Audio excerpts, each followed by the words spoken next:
Ixo ongumdali woxolo nomthandi wenkolisana ukuthi ubomi bethu obungunaphakade kubekho ngokukwazi wena onkonzo ilikhuleko kanye uze usilwele thina zicaka zakho ezilulamileyo kuko konke ukulwa kwentshaba zethu zesithi siqinisile ukuthemba ekusilweleni kwakho nje singoyika amandla abo basakuba beyimbi kuthi ngenxa yamandla yakhe uYesu Kristu inkosi yethu.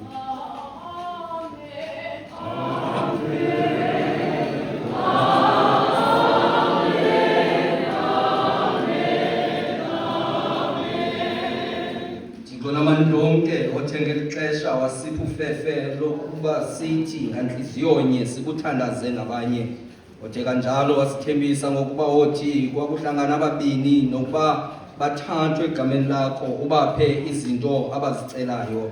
Yenza kaloku Nkosi njengokunqwena nokuthandaza kwethu thina zicaka zakho njengoko kusifanele. Siphe kweli lizwe okokuba siyazi inyaniso yakho, usiphe kwilizwe eliza kubakho ubomi obungunaphakade.